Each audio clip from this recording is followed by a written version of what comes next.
Hey everyone, we are back for part 2 of Becoming a Woman series / Photoshoot workout DVD video prep. I was thinking about what I wanted to talk to y'all about this week because I decided I wanted to pick one topic that's relevant to what I'm going through and teach you a little bit about it so that you can learn and apply it to whatever it is that you're working on health or fitness wise.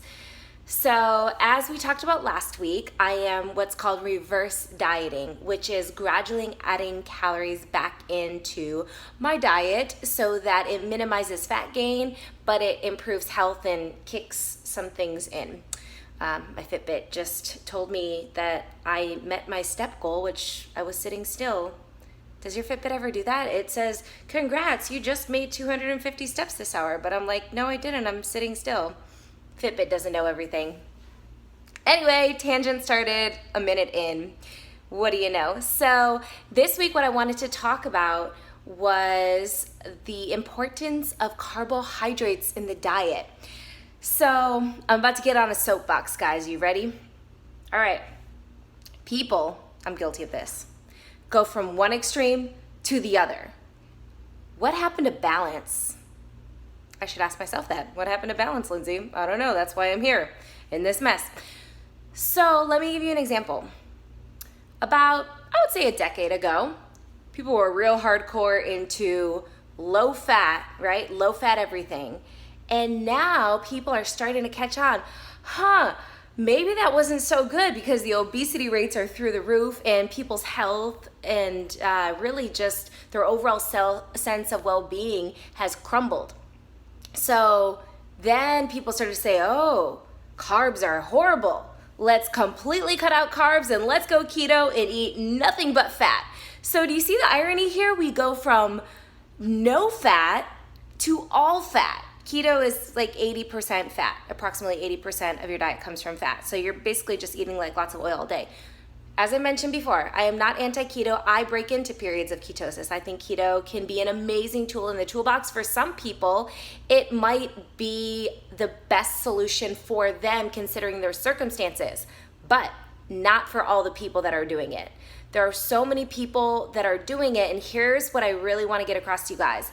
The people that are doing it, that are having great success, a majority of them are having great success because guess what? They went from eating bread and crap carbohydrates to not eating the crap.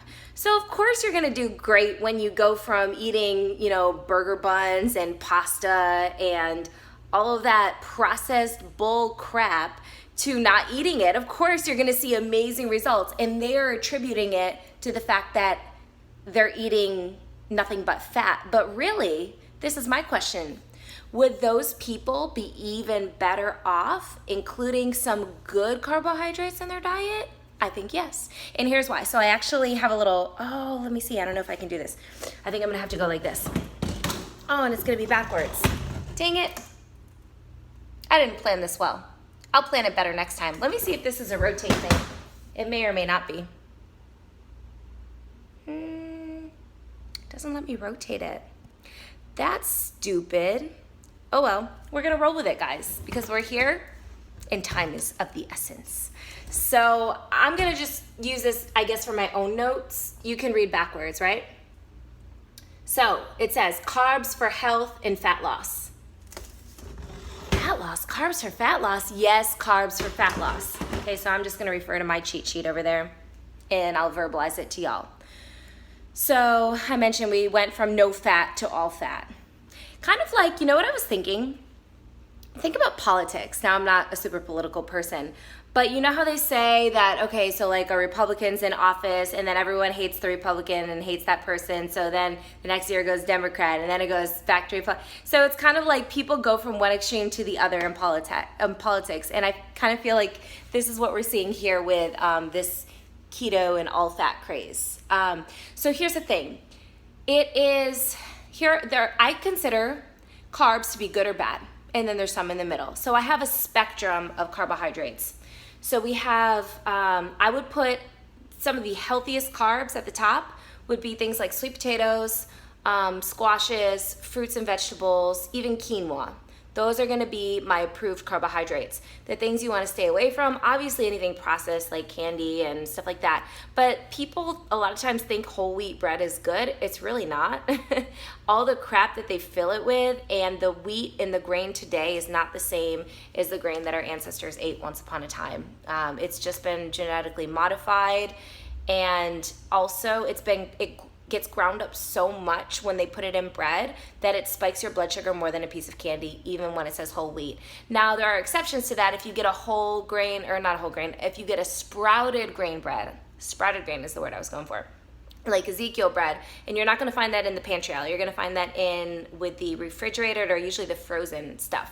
So if you go to that aisle, then you might find yourself a sprouted grain bread, but it still contains gluten, and those who know me know that I encourage most people to get gluten out of their diet because there are so many health benefits to doing that, of which we won't discuss in this video.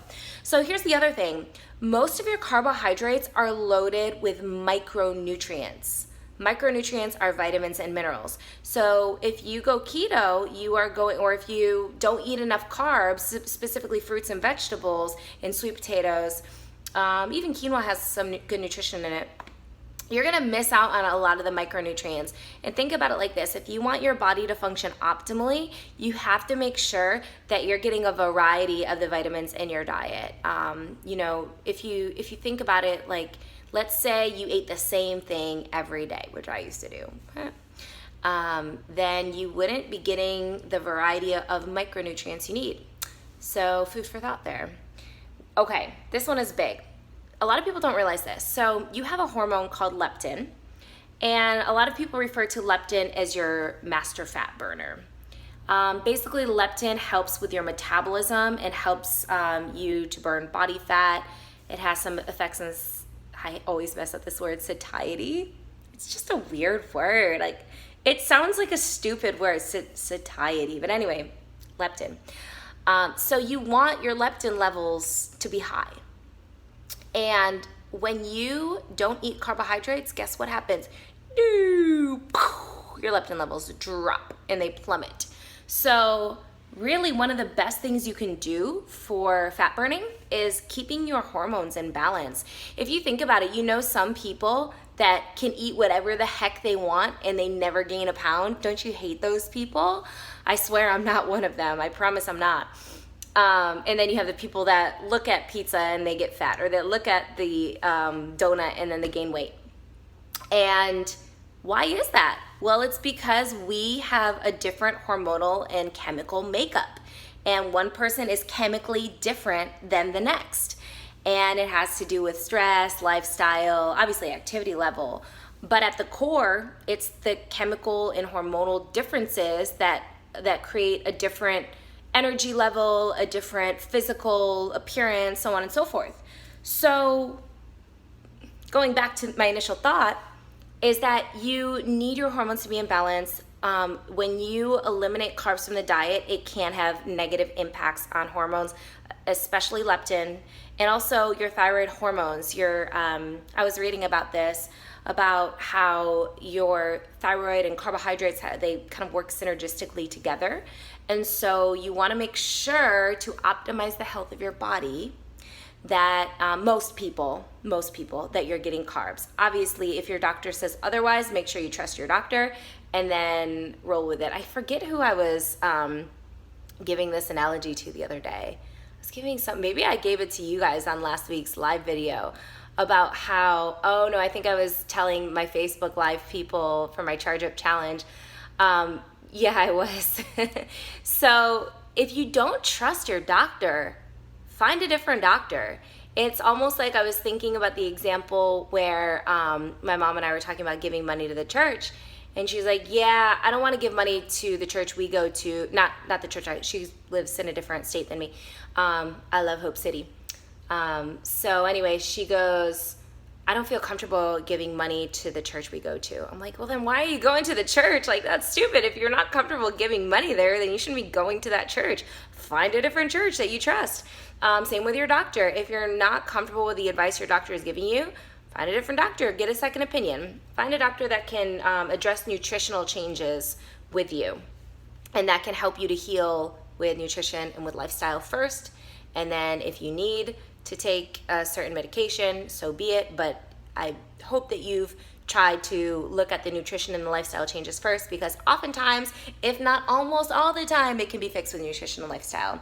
So thyroid hormones, and like I mentioned in the last video, that's kind of one of the reasons we're here, is my thyroid hormones plummeted. And part of it had to do with too low carb for my energy output.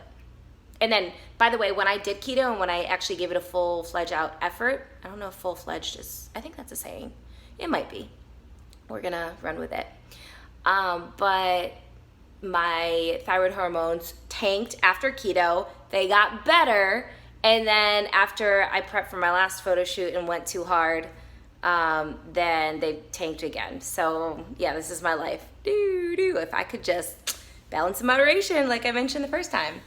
So the last thing I want to mention is, for anyone that exercises, carbohydrates are essential. For anyone that exercises intensely, let me say it like that. So the higher the intensity of your workout, the more your body needs carbohydrates for fuel. If you're not giving your body carbohydrates, your workouts will suffer. You won't optimize the results that you're getting from your workouts. And you very well, and probably will, break down muscle. What happens is, as your intensity jacks up, your body cannot go through the prolonged process to use fat for fuel, because the energy pathway that requires fat for fuel takes a little bit longer. So when your body needs quick energy, when you're doing more intense stuff, then your body will pull from creatine, if you have enough creatine, or from glucose. And glucose is broken down carbohydrates. Glucose, not fructose though. Fructose is in sugar, or in fruit, sugar and fruit. But anyway, so if your body doesn't have glucose from carbohydrates you ingested, guess what? This stuff right there, your body eats it.